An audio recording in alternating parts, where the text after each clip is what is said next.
Slow praise. Yan, na-bless po ba ang lahat? Pwede po ba palakpakan po muli natin ang ating Panginoon? Tapos batiin mo muna yung katabi mo ng good morning. Yan. So, yun. So, kamustahin mo muna habang may short time pa tayo. So, yun. So, sige po. Tayo po muna ay yumuko at manalangin. Lord, Amang Banal, Diyos na pangapangyarihan sa lahat. Panginoon, salamat nga po muli sa umaga pong ito. Salamat po, Lord, sa biyaya mo, sa grasya mo, Panginoon. Salamat po dahil ikaw po'y mabuti, Lord, sa buhay po namin. Sa lahat ng panahon, sa lahat ng pagkakataon, Panginoon. Lord, salamat din po dahil day by day, Lord, patuloy mo po kaming binabago, Panginoon. Sabi nga, unto your likeness, sa image ng aming Panginoong Hesus. At patuloy, Lord, sa umaga po ito, sa pakikinig po ng inyong salita, Panginoon. Lord, buksan mo po yung aming puso, ang aming isipan, Panginoon. Lord, dalhin mo nga po kami sa kapakumbabaan. I-expose mo po anumang yung mga kasalanan, Lord, na nagdadwell sa kailaliman ng puso po namin, Panginoon. At sa oras mo na ito, ikaw nga lang po yung mataas, mapapurihan, Panginoon. Dalhin mo po kami, Lord, sa pagkamangha, Lord, sa inyo, sa biyaya mo, sa grasya mo, Panginoon. At ako po bilang inyong salita, tagapagsalita, gamitin mo lamang po ako, Panginoon. Ito po ang dalangin sa pangalan po ng Panginoon Jesus. Amen. Yan. So, palakpakan po muli natin ating Panginoon. So, sino po nandito nung last week? No? So, parang ako lang yan. Ilan lang yan. Diba, kung nandito po kayo last week, ano po yung topic natin na tinuro ni Pastor? Diba? Ano po yun about true repentance. No? And yung text nga po is makikita natin sa Jonah chapter 3. Kilala niyo po ba si Prophet Jonah? 'Di ba? Yung kinain ng dinosaur ba? Nung balyena, So 'yun. So, and makikita nga po natin doon, si Prophet Jonah, pinadala siya ni Lord sa saang lugar? Ito, Nineveh, to warn them na magsisi, tumalikod sa kasalanan. And makikita nga po natin, ano ginawa ng mga taga Nineveh? Praise God, Kasi nung winarningan sila ni Jonah, ano ginawa nila? Makikita po natin doon, sila ay nagsisi at tumalikod sa kasalanan nila, And sadly, sad to say, pag binasa niyo po yung ibang book sa Old Testament, I think it's on First Chronicle, Ano po yung ginawa ng mga tiga Nineveh, after nila magrepent, tumalikod sa kasalanan? Sad to say na after ilang years, yung mga next generations nila, muli silang bumalik sa pagsamba sa mga pagan gods and tinalikuran nila yung pagsamba nila kay Yahweh, sa tunay na Diyos. And ano po yung nangyari? Makita po natin doon na sila po ay nawasak. And ano po yung matututunan natin doon? Pagkapakita po yun na kung hindi tayo magsisisi, tatalikod sa kasalanan natin, possible din pala mangyari po sa atin to. And kung titingnan niyo po yung Old Testament, laging nagpapadala si Lord ng messenger para warningan yung mga tao. For example, yung prophet, nagpapadala si Lord ng mga propeta. Ano yung ginagawa ng mga prophet sa Old Testament? Diba, winawarningan nila yung mga tao na, hey, magsisi na kayo, tumalikod kayo sa kasalanan, di ba? And pinapadala niya yung mga prophet para iligtas yung kanyang people. For example, Moses, si Jonah, yung topic nga po natin last week, and many more. Pero kung titingnan niyo po yung Bible, may hawak po ba kayong Bible? Yung gap, pag pumunta po kayo sa first page ng Matthew, ano yung makikita nyo, di ba? Malakyas, tapos yung New Testament, tapos Mateo na, di ba? Kung titingnan natin, parang apakaiksi lang nung timeline, nung gap between Old and New Testament. Pero kung aaralin nyo po yan, sabi nga, yung term na 400 silent years, yun. Naalala ko na. So merong gap na 400 silent years between Old and New Testament. So ano po yung nangyari sa gap na yun? Imagine niyo po, kung nagpapadala si Lord sa Old Testament ng mga prophet, ng mga hari, ng mga judges or hukom like Samson, etc. para warningan yung people, para mag-repent sila. Pero sadly, balik-balik pa rin, Alam niyo po, sa 400 silent years na yun, diba? Walang prophet, walang hari, walang hukom. Kumbaga, talagang 100% tahimik si Lord. bayan niya. And wala ring mga himala na natatala, no? Sa silent tears na yon. Tapos ano pa? Wala ring angels na nagpapakita, walang vision, etc. No? Pero makikita nga po natin, pag binuksan niyo po yung first chapters ng Bible, ano po yung makikita natin doon? No? Sabi nga ng John chapter 1, no, sabi doon, yung word become flesh and He dwelt among us. Sabi nga yung salita na gumawa ng, ano yun, yung salita na lumikha sa lahat ng bagay, di ba? Yung salita na naroroon pa before yung creation, yung salita na nagbago sa atin, na lumalang sa atin. Ano po yung sabi ng John chapter 1 verse 12? Siya po ay nagkatawang tao at nakisalamuha sa atin. Ano po yun? Yun po ay si Jesus Christ. So yun. And sabi nga ng John chapter 3 verse 16, kung kabisado niyo po yun, di ba? Bakit po naparito ang anak ng tao? Bakit po nagkatawang tao si Jesus Christ, di ba? Di ba? Mapansin natin, Diyos siya, no? Actually, ang sarap na ng life niya sa heaven, pero bakit inabot niya po tayong mga makasalanan? Sabi po ng John chapter 3 verse 16, upang, simulan natin, di ba? Dahil gayon na lamang ang pag-ibig ng Diyos sa sangkatauhan sa atin. Though makasalanan tayo, so yun, pero ang sabi nga nung verse 16, di ba? Upang, kaya binigay niya ang kanyang kaisa-isang anak, upang ang sino mang sasampalataya sa kanya ay hindi mapapahamak, kundi magkakaroon ng buhay na walang hanggan. Take note nyo po yung word na sasampalataya. Bakit? Kasi given, alam naman po natin na si Jesus Christ yung source ng salvation natin. Sabi po ng Ephesians chapter 2 verse 8 to 9, no? By grace through faith, we have been saved. Hindi po by good works, hindi dahil mabait ka lang. Sa biyaya ng Diyos, tayo po ay naligtas.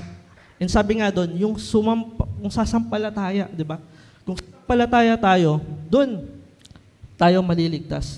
Sabi nga ni J.C. Ryle, no, without faith, sabi doon, and without faith and without repentance, there is no remission of sin. Kung hindi daw tayo magsisisi at tatalikod sa kasalanan, walang pagpapatawad sa kasalanan natin. Bakit?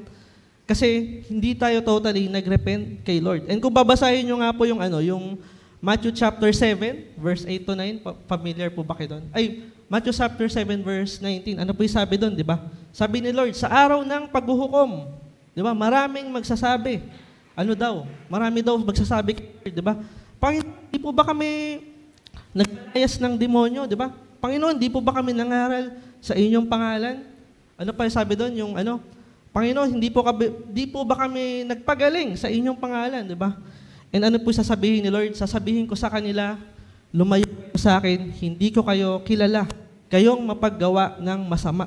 So possible pala, tayong mga mananampalataya, matagal na, di ba? Tumatagal ka na sa church, nag-grow ka, ang dami mo nang nagagawa, no? Sa ministry, sa evangelism, pwedeng sa pamamagitan mo, di ba? Marami kang taong ma-share ng word of God, ma-preach ng gospel, pwedeng through you, may mga gumaling, no? Pwedeng through you, may mga mapalayas ka ng demonyo, no? Kasama sa bahay nyo, sa kapitbahay. So yun. Pero possible pala, at the end of the day, hindi ka ligtas. And ito po yung sad reality, no? Bakit? Kasi sabi ni Lord sa huli, no? Lumayo kayo sa akin, kayong gumagawa ng masama. Ibig sabihin, yung mga tao na to, na tinutukoy ni Lord, they grow on their faith, ang dami nilang nagawa sa ministry, but at the end of time, hindi naman sila totally nag-repent or nagsisi at tumalikod sa kanilang kasalanan. And kaya po binibigay ni Lord yung mga parable na yun, yung mga story na yun, para warningan po tayo, no? Like the Old Testament, yung nangyari kila Jonah and etc. Na kung tayo ay hindi magsisisi at tatalikod sa kasalanan, possible tayo ay mapahamak. And sabi nga last week, di ba, yung may idol ka ba? No? Kung meron tayong mga tinatago deep sa puso natin na idolatry, na mga kasalanan, etc. Hayag man or hindi, no? Especially yung mga hindi hayag, no? Tayo po ay mananagot or mapapahamak. Kaya ang topic po natin ngayon, sabi nga po dyan, pwede ba sabay-sabay po nating basahin? Sabi dyan, repent or regret. So yun. pwedeng mag-repent ka, no? Or pwedeng sa panahon natin ngayon, magsisi ka na, tumalikod ka na sa kasalanan mo. Or pwedeng antayin mo yung araw na before bumalik si Lord or before tayo kunin ni Lord, na may regret natin. So yun. Bakit? Kasi alam naman po natin, no? Pag ang tao ay namatay or pag bumalik si Lord nang hindi tayo sisi, ito po ay kapahamakan para sa atin. So yun. Kaya basahin po natin yung Luke chapter 13. Buksan po natin yung Bible natin. Lucas chapter 13 verse 5.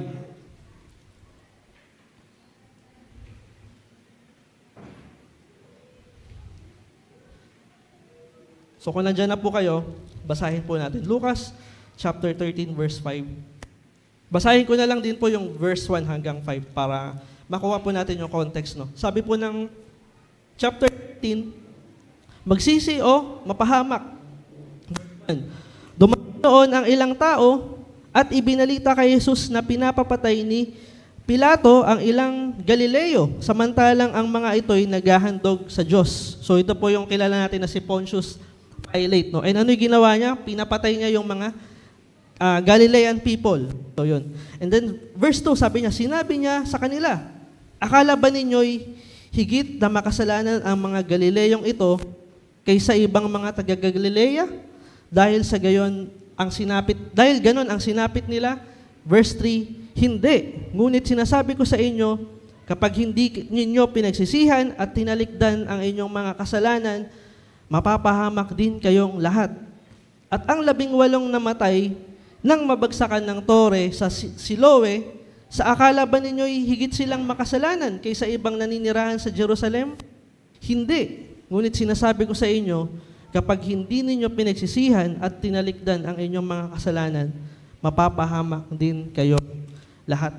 Actually, yung context nito, si Lord and with His disciples, papunta sila saan? Sa Jerusalem. Pag binuksan niyo po yung chapter 19 hanggang 13, papunta po sila sa Jerusalem. And every time na sila po ay humihinto sa bayan-bayan, no? So yun. Actually, di po tuloy-tuloy yung travel nila kasi nakakapagod. So every time na humihinto sila sa mga bayan, maraming tao yung nasishare nila, ano? And hindi lang po yun, marami rin tao yung nag-o-oppose sa kanila. And dito nga, mababasa po natin sa verse 1, maraming tao yung lumapit kay Lord and china-challenge po siya yung karunungan niya. So yun, and tinatanong siya, no? Sabi dito, dumating, sabi ng verse 1, no? Dumating noon ang ilang tao at binalita kay Jesus na pinapapatay ni Pilato ang ilang Galileo, samantalang ang mga ito'y naghahandog sa Diyos. So inire-raise up nila, Lord, nabalitaan niyo ba yung nangyari doon sa mga taga-Galileo, di ba? Pinapatay sila ni Pontius Pilate. Then, parang tinetest nila si Lord. Sino ba yung, nung binasa ko sa commentary, sino ba yung papanigan kaya nito? Or sino ba yung bias nito? No?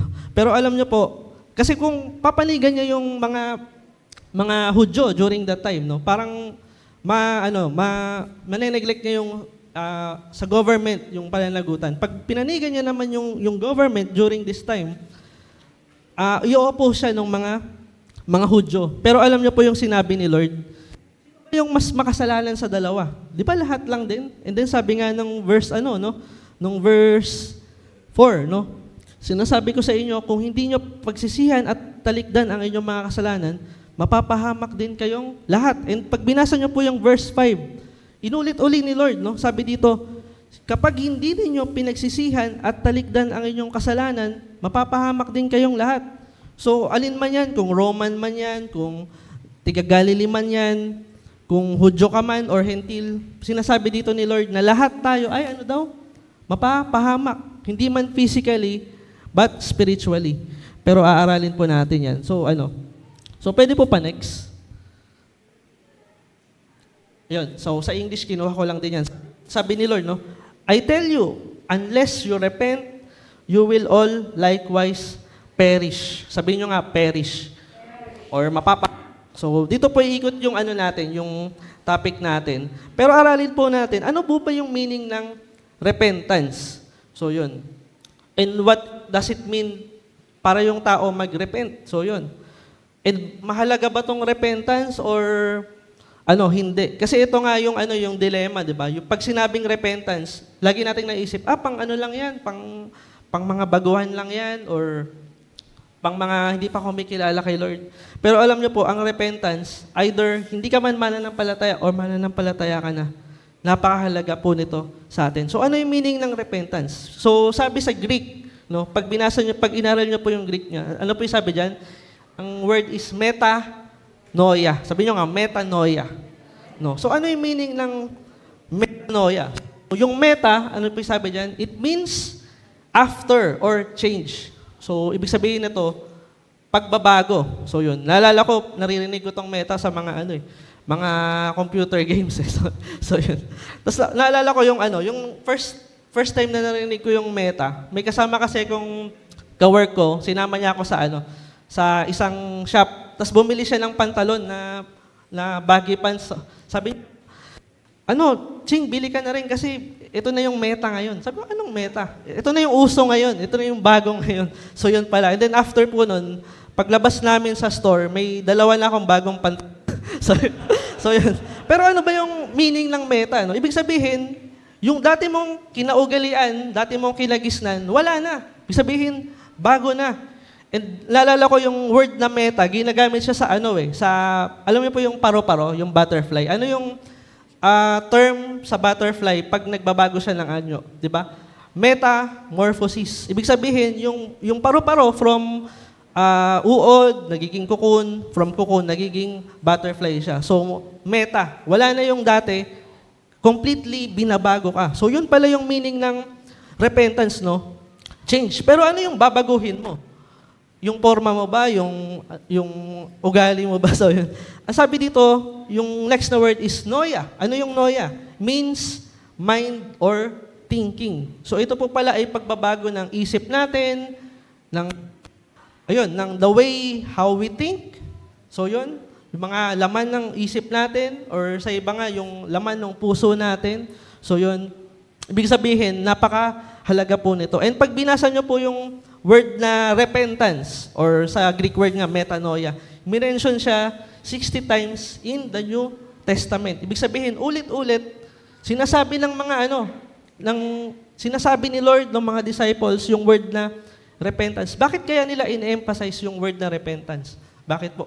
Kasi napakahalaga po nito sa lahat ng tao. Sabi nga ni Lord, no, yung kapakanan, hindi lang sa Roman ka man or Galilee ka man, ang kapahamakan sa lahat ng taong makasalanan. Kaya nga pwede po pa next. Pag binasa nyo po yung Mark chapter 15, no? Ano po yung unang pinreach ni Lord sa kanyang mga alagad? Ano yung laman ng unang preaching ni Lord sa alagad niya? Ito po ay repentance. Sabi ni Lord, no? Repent and believe the gospel. Sabi ng Mark chapter 1 verse 15. Ano po yung kinlaim ng mga apostol nung sinend sila ni Jesus Christ para mangaral? Religion ba or ano ba? Dapat ba ganito? Hindi po. Ang pinroclaim po nila. Sabi po ng Mark chapter 6 verse 12. So they went out and preached that the people should repent.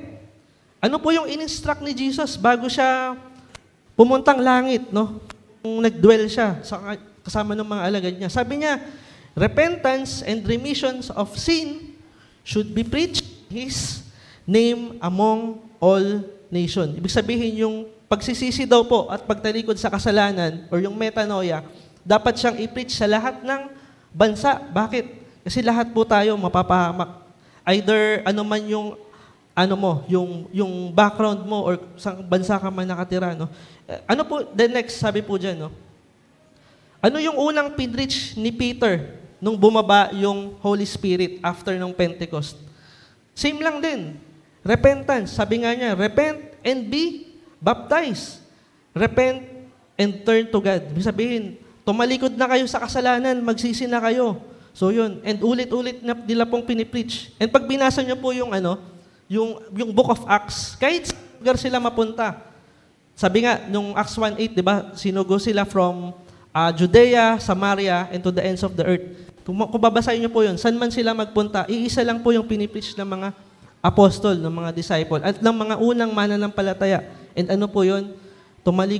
Magsisi na kayo, tumalikod sa kasalanan. And pag binasa niyo po yung Acts chapter 26, verse 20, ito po yung before hulihin si Paul before hatulan siyang mamatay because of preaching the gospel. Ano po yung tinestify ni Paul sa King Agrippa para i-defend yung faith niya, yung ministry niya? Ano po yung sabi niya? Repent and do works in fit for repentance. Actually, hindi ko nalagay, pero basahin ko yung Tagalog. Sabi niya, ipinangaral kong dapat silang magsisi at tumalikod sa kanilang mga kasalanan, lumapit sa Diyos at ipakita ang kanilang pagsisisi sa pamamagitan ng mga gawa. So yun.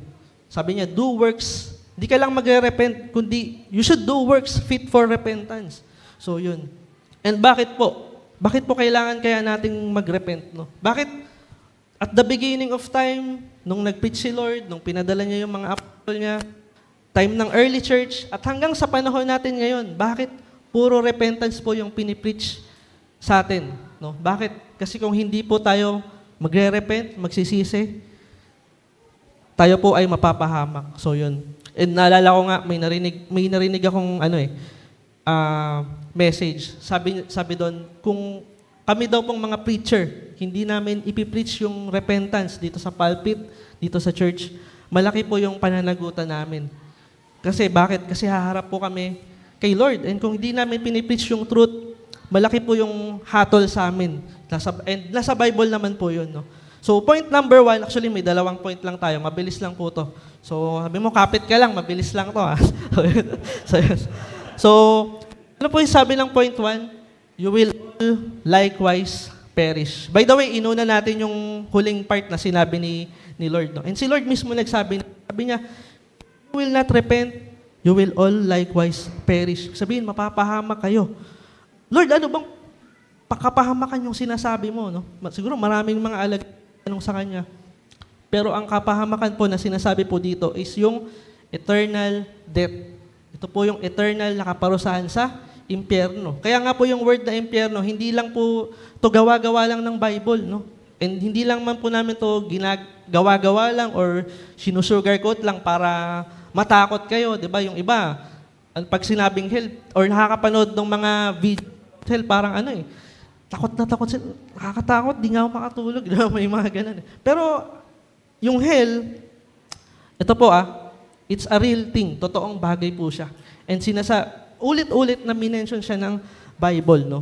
So, yun. Mamaya, papasadahan natin siya. Pero, let's go muna sa story ni rich man and ni Lazarus. Alam ko, familiar po kayo sa story na to. Pwede po pa next. So, ano po yung nangyari sa rich man and kay Lazarus? And sabi nga dito, how the Bible describes hell. Paano dinescribe ng Bible yung hell? Pag binaksan nyo po yung Luke chapter 16, mababasa nyo po yung story nung mayaman at ni Lazaro, no? And ano po yung nangyari doon sa kanilang dalawa? Sabi ni Lord, nung kinikwento niya to, yung mayaman, nung nabubuhay siya, nagpasasa siya sa kayamanan niya. Ano pa yung ginawa niya? Yung buong buhay niya, nagpasasa siya sa kayamanan niya. Ano yung nangyari kay Lazarus? Yung mga mugmog na kinakain nung mayaman, yun yung kinakain niya. And for all of his life, siya po ay nagtiis. Pero ano po yung nangyari nung namatay silang dalawa? Sino po yung naligtas? Si Lazaro. And basahin natin para mas magets natin. Kinuha ko lang po yung mga important verse. Sabi ng chapter 16, verse 22 to 24, sabi niya, namatay ang pulube at siya'y dinala ng anghel sa piling ni Abraham. Namatay din ang mayaman at inilibing. Sa gitna ng kanyang pagdurusa sa daigdig ng mga patay, natanaw ng mayaman si Lazaro sa piling ni Abraham, kaya't sumigaw siya, Amang Abraham, maawa po kayo sa akin. Utusan po ninyo si Lazaro na isawsaw sa tubig ang dulo ng kanyang daliri at basahin ang kanyang dila. Dahil ako'y naghihirap na sa apoy na to. So imagine niyo po, no? Ano yung nangyari sa mayaman? Napahamak siya, napunta siya sa hell. And then ano yung nangyari kay Lazaro?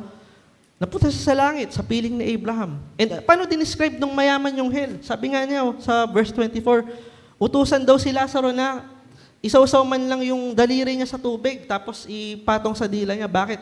Kasi sobrang init, di ba?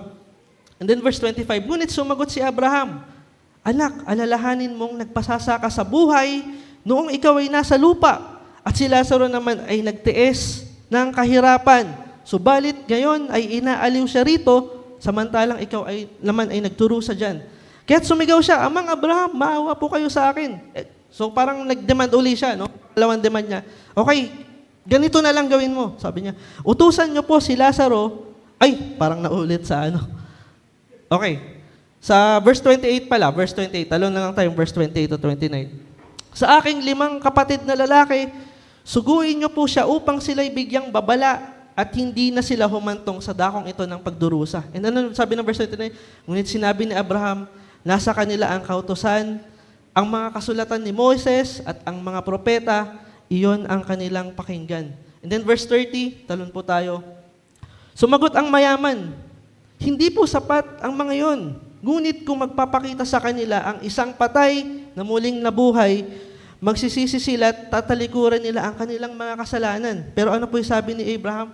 Sinabi naman sa kanya ni Abraham, kung ayaw nilang pakinggan ang mga sinulat ni Moses at ng mga propeta, hindi rin nila paniniwalaan ang isang patay na muling nabuhay. So nakikita niyo po yung story, di ba? Pwedeng mabuhay ka 70 years, 80 years, ano ba yung life expectancy ngayon? Parang 100 ba or 80? Sa pag Pinoy, 90. So yun. So kahit ano, di ba? Pero ano ginawa ng maya? Kung magpapasasa tayo sa riches ng mundo na to, at kung hindi tayo magsisisi tatalikod sa kasalanan natin, wala nang pag-asa pa. And the moment mamatay tayo, mamatay po ang isang tao, ikaw man, kamag-anak mo man, mahal mo man sa buhay, wala na pong pag-asang makabalik pa. Tanging judgment na lang po yung nag-aantay. Sabi nga ng Hebrews, no? It is appointed for a man to die once or mabuhay lang minsan at mamatay. And after that, ano po yung kasunod? Judgment na. Paghuhukom na. Wala nang, yung pagala-gala. Wala na daw. Wala na, di ba? Malinaw na nabasa natin, di na gumagala, di ba? Nasa judgment na. And ito po yung reality. Kaya kung di po tayo magsisisi, at kung hindi natin ipipreach yung gospel sa mga mahal natin sa buhay, wala pong nag-aantay na iba, kundi yung kapahamakan. Paano ba dinescribe ng Bible yung hell? No? Pwede po pa next. Nilist ko lang din and sinearch ko. Yung mga few verses that describes hell. Sabi ng Mark chapter 9 verse 48, yung hell daw is the worm that never dies and the fire that is not quenched. So may mga uod na hindi namamatay and yung apoy, ano sabi doon? Hindi namamatay. Sabi ng Jude, it is the blackness of darkness forever. Kung baka kadiliman forever, walang hanggan, eternal. So imagine niyo po yun, no? Kung mapunta ka sa hell, wala nang pag-asang makabalik pa, eternal na siya. Sabi ng Revelations 9, chapter 9, verse 1 and 2, it is the hopeless prison, the bottomless pit.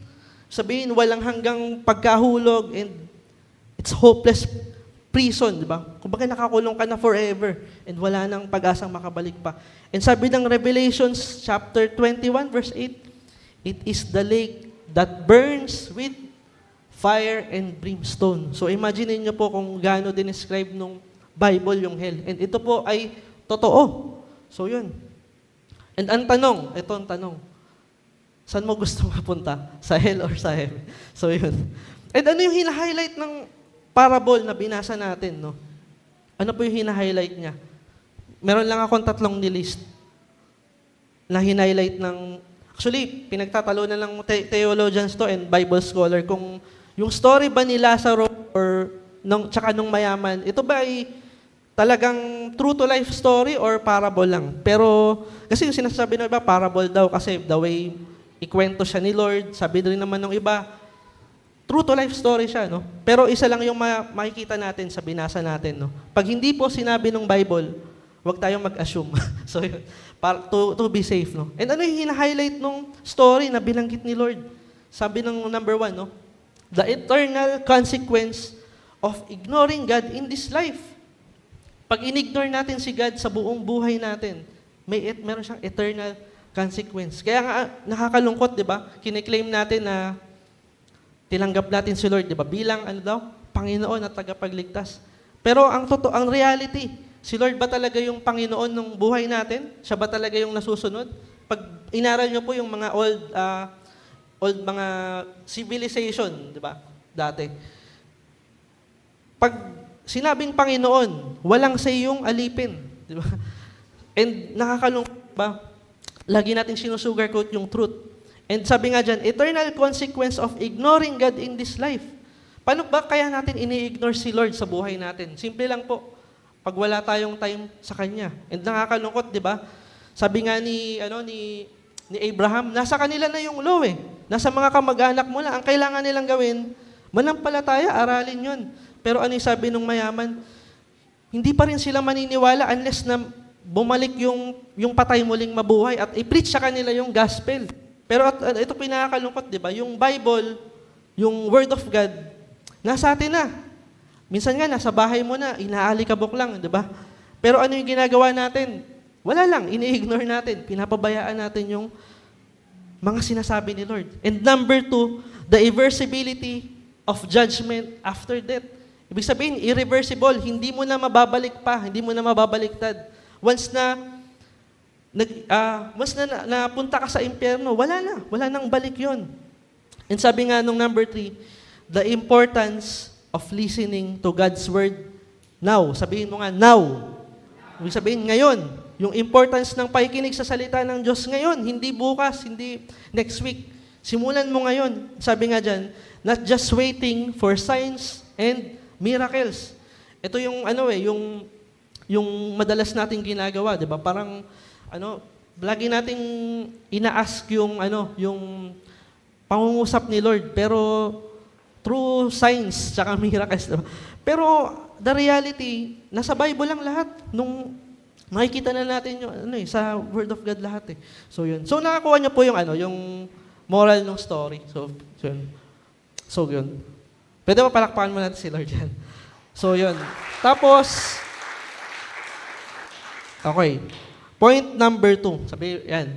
Sabi dyan, unless you repent. Sabihin mo nga, repent. So, yun. So, point number 2 na, malapit na. So, sinabi kanina, binasa natin, di ba? Sabi doon, sabi ni Lord, unless you repent, you will all likewise perish. Pero ang tanong, Kuya Joe, paano naman ako, may pag-asa pa ba sa akin? Paano ako if nagpapatuloy pa rin ako kasalanan? So, yun. Kung humihinga po yung katabi mo, kung gumagalaw, sabihin mo, may pag-asa ka pa. So, yun. Bakit? Kasi tayo po, dito sa mundo, habang nabubuhay tayo, may pag-asa. So, yun. And tanong, mananampalataya ka ba or hindi? So, yun. And nag-list lang ako ng 3 points before po tayo mag-close. Sabi dyan, pwede ba sabay-sabay natin basahin? Point A, ano ba yung meaning ng repentance pala? Yun, nilist ko lang. Ano ba yung meaning ng repentance? So, sabay-sabay natin basahin. Repentance begins with knowledge of sin, sorrow of sin, and confession of sin. So, yun. So, ito po yung nilist ko na definition ng Bible. So, pag sinabi pa lang repentance, ibig sabihin, nagkakaroon tayo ng knowledge about sin. So, ano yung knowledge about sin? Nakikita natin kung ano yung kamalian natin. Nakikita natin yung pagkukulang natin. Nakikita natin na tayo ay makasalanan at kailangan natin yung habag, yung biyaya ni Lord. Kaya nga, praise God, di ba, yung kinakanta natin kanina, yung sukdulang biyaya. Bakit? Kasi hindi natin kayang maligtas with our own self lang. Kung mabait ka lang or magaling ka man or mayaman ka man. No, ang salvation po ay hindi nabibili. And sabi nga dyan, sorrow of sin. Yung pag sinabing repentance, nagkakaroon tayo ng sorrow. Ano ba yung sorrow? Yung parang nagdadalamhati ka, matinding kalungkutan about your sin. Pero ito po yung reality na, hindi ibig sabihin na umiyak ka lang, nagrepent ka na. Hindi po yun, ganun, no? And sabi nga dyan, repentance is confession of sin. So, pag sinabing repentance, nakikita natin yung katatayuan natin sa harapan ni Lord. Nakikita natin yung kasalanan natin, nagkakaroon tayo ng deep sorrow within it. And the moment, malaman natin yun, nagkakaroon tayo ng confession, kino-confess natin kay Lord, Lord, Panginoon, patawarin mo po ako. So, yun. And daling ko lang po kayo ulit sa parable. Puro parable po tayo ngayon. So, ano po yung sabi ng Luke chapter 15, verse 11 to 32? Ito po yung parable ng prodigal son. So kung galing po kayong kids, Alam ko, alam nyo to. And kung matagal na kayong mananampalataya, alam nyo na rin to. No? Ano yun ang ginawa nung, nung bunsong anak? Ano ginawa niya sa tatay niya? Hiningi niya yung kanyang mana. Yun pa. Hiningi niya yung mana niya. So, sabi niya, tay, kunin ko na yung mana ko. And ano yung ginawa niya? Pagkakuha na nung mana niya, by the way, ito yung yung nakakalungkot, 'di ba? Yung mana binibigay pag namatay na yung di ba? Yung parents. Pero this time, kinuha na niya yung mana niya. And ano yung ginawa niya? Nilustay niya sa bisyo, sa sugal, etc., hanggang sa yung akala niyang masaya, papunta na pala siya sa kapahamakan, no? And ano yung nangyari nung napag-isip-isip niya yung kalokohan na ginawa niya, no? Sabi ng verse 17 to 18, ano po yung sabi dito? Pwede mo pa next. Ngunit, napag-isip-isip niya ang kanyang ginawa at sinabi sa sarili, labis-labis ang pagkain ng mga alila ng aking ama, samantalang ako'y namamatay dito sa gutom. So nakukuha niyo po yung point, no? Knowledge of sin. Na-realize niya yung kasalanan niya. And ano po yung sabi doon, no? Babalik ako sa aking ama at sasabihin ko sa kanya, Ama, nagkasala po ako sa inyo. Hindi na po ako karapat-dapat na tawagin ninyong anak or anak ninyo. Ibilang na lamang ninyo ako sa inyong mga alila. Ano po yung nangyari? Nagkaroon siya ng sorrow and napag-isipan niyang mag-confess yung sin na ginawa niya sa tatay niya. And ano po yung ini-imply nung parable po na to? Ito po ay tayo sa katatayuan ni Lord, di ba? Na kung tayo po ay lalapit, by the way, kung tutuloy natin story, ano yung ginawa nung tatay nung nakita niya yung anak niya na nanumbalik sa kanya? Di ba? Actually, sa verse 18, nag-practice pa siya dito. No? Sabi niya, sasabihin ko sa aking ama, ganito, ama, nagkasala po. Pinapractice niya pa, di ba? Tapos nung nandun siya sa tatay niya, yung pinractice niya, inano niya. So, yun. Pero ano yung ginawa ng tatay? Di ba? Kinupkup siya, tinanggap siya. At ano pa yung ginawa ng tatay? Nagpakatay ng pinapang guya and nag-celebrate sila. So yun. And ito po yung mangyayari sa atin. Ito po yung meaning ng repentance, no? Kinuwento ni Lord through parable na kung tayo po ay magsisisi, tatalikod sa ating mga kasalanan at magbabalik loob sa Diyos, maluwag po niya tayong tatanggapin. And sabi nga ng Bible, nakalimutan ko kung anong version, no? Sa isang tao daw na nanumbalik mula sa pagiging makasalanan, ano po yung sabi ng Bible, di ba? Laksa-laksang anghel ang nagdiriwang sa langit. So imagine niyo po no? Kung manunumbalik ka kay Lord, maraming nagdiriwang para sa'yo. And kung marami tayong ma-share ng gospel, mapanumbalik kay Lord, magsisi. Maraming nagse-celebrate. So yun. And ano pa? Letter B. Ano yung meaning ng repentance?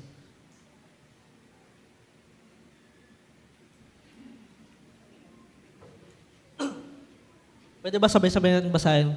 Sabi dyan, repentance is not about good works. It is breaking off from sin. So wala ka lang knowledge about sin, di ka lang nag-confess, di ka lang nalungkot lang, umiyak ka lang. Ang repentance po, nagkakaroon ka ng breaking off sa kasalanan.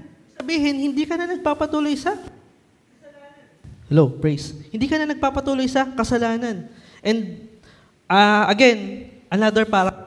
So, pag binuksan niyo po yung Luke chapter 18, verse 9 to 14, makikita niyo po yung parable ng, again, no, the parable of the Pharisee or ng Pariseo and the rich, and the tax collector. So ano po yung ginawa nung dalawa, no? Kung babasahin niyo po yan, nagpunta sila sa temple and parehas silang nanalangin. Ngayon, ano yung pinag-pray nung punta muna tayo sa mayaman, no? Sabi niya, okay. Sabi ng verse 11, basahin ko lang din, no?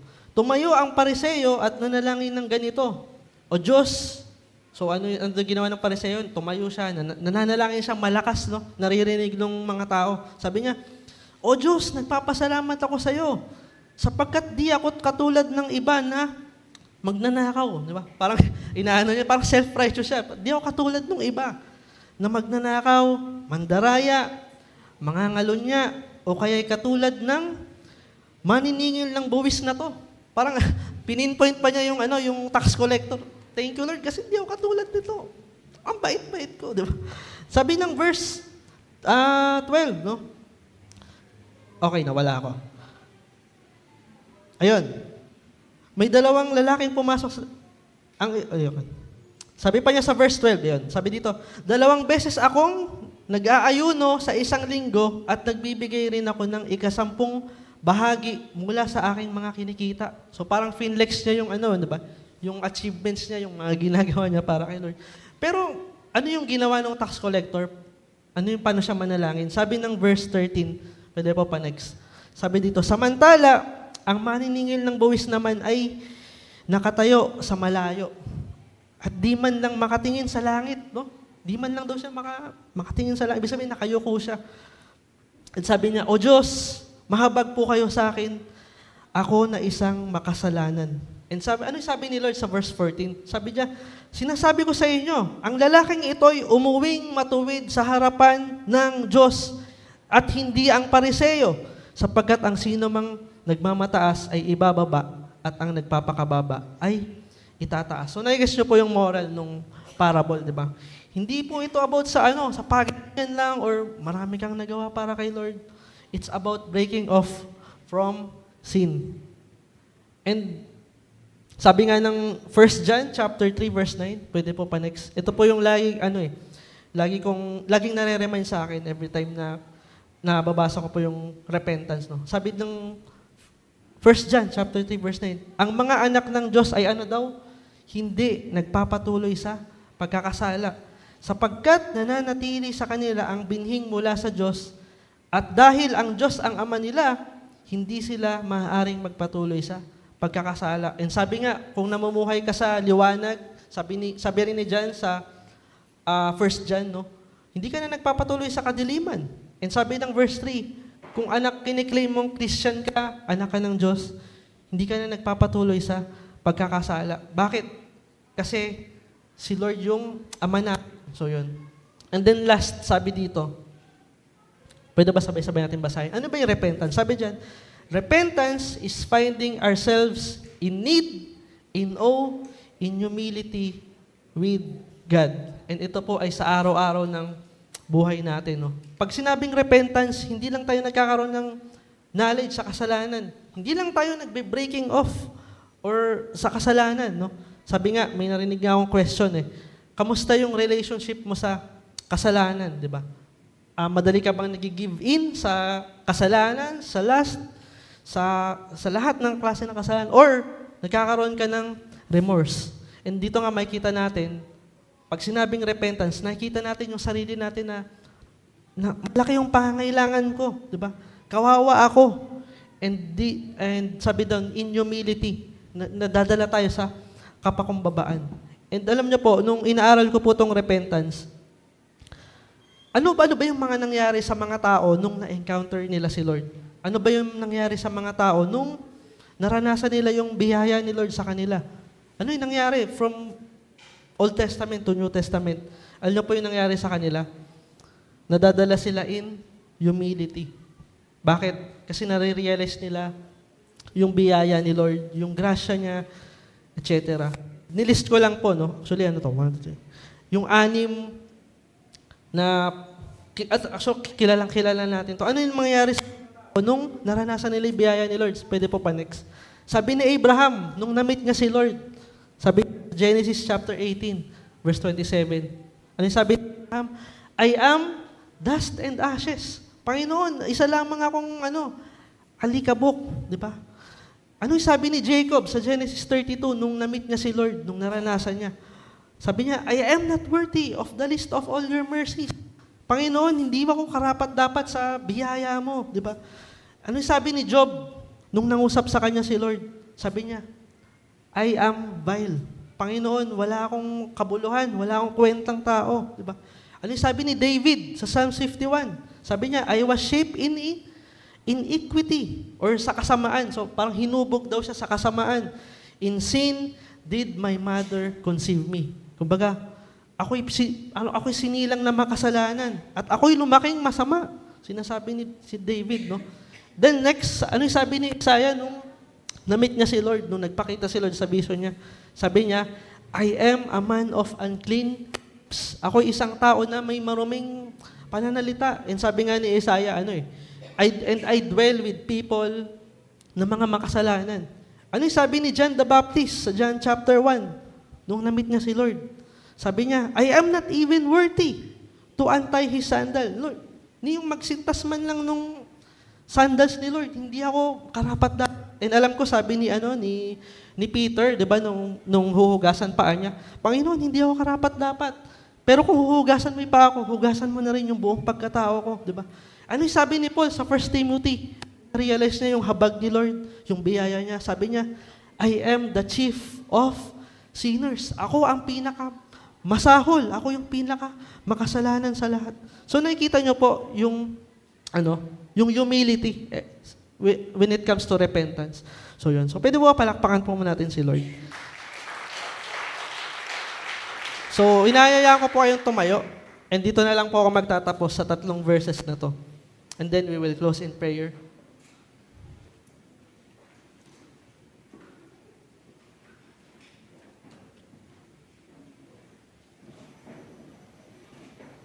Simulan ko po sa sa 2 Peter, pwede next.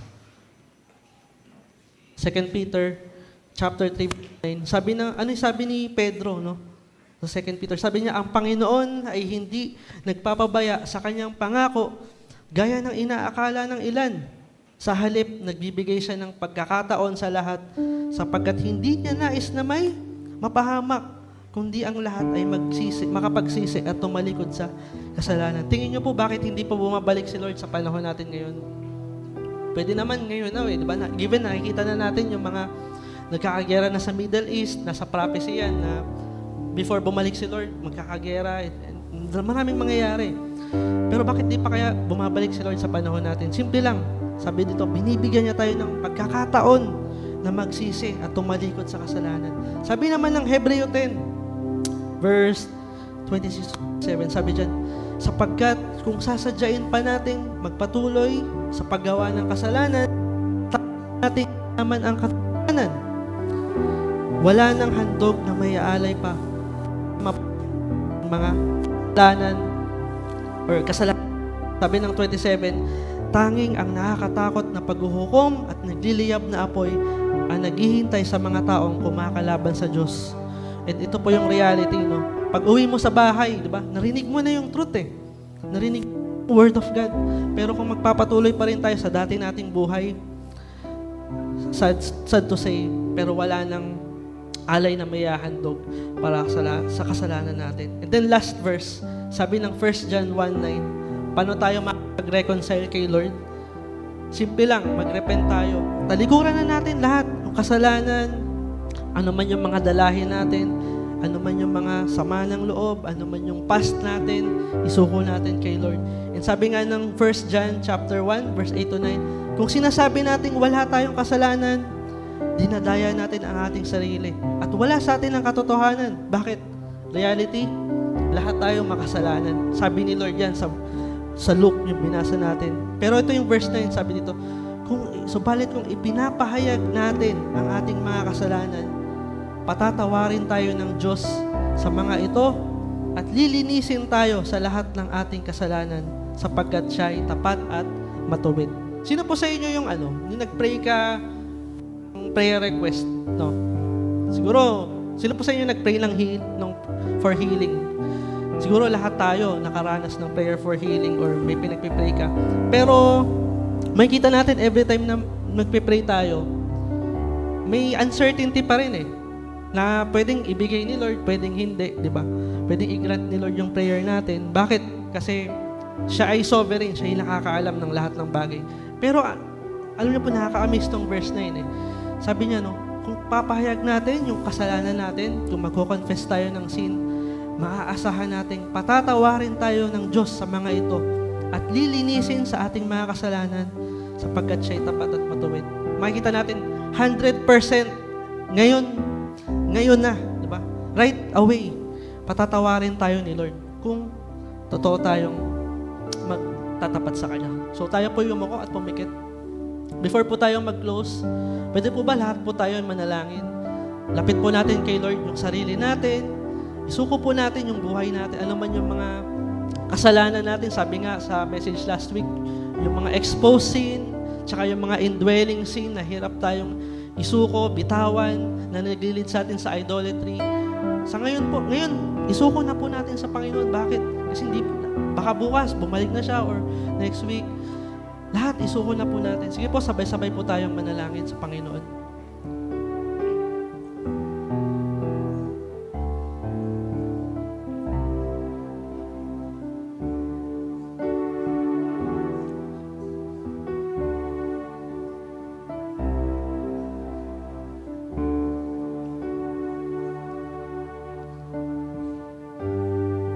Lord, hallelujah. Ama, sa umaga pong ito, naririnig mo po ang panalangin ng inyong mga anak.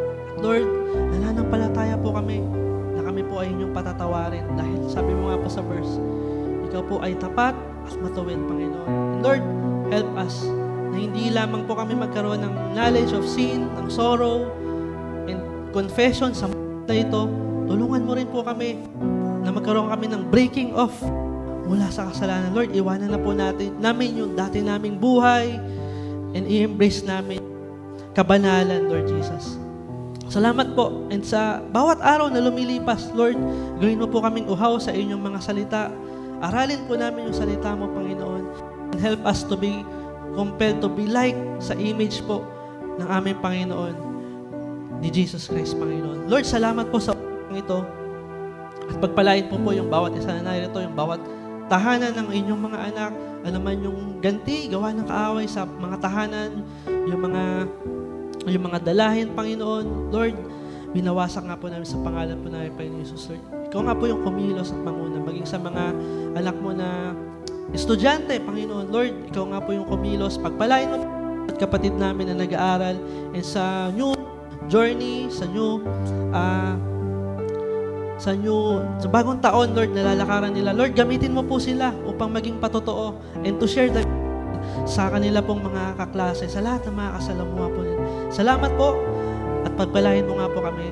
Maging yung mensahe po na ito sa lahat po ng makakarinig, maging pagpapala po at mag-strike po sa heart ng bawat isa. Salamat po at ito po aming dalangin sa pangalan po namin, Panginoon Jesus, at ang lahat po ay magsabi ng Amen. So, God bless po.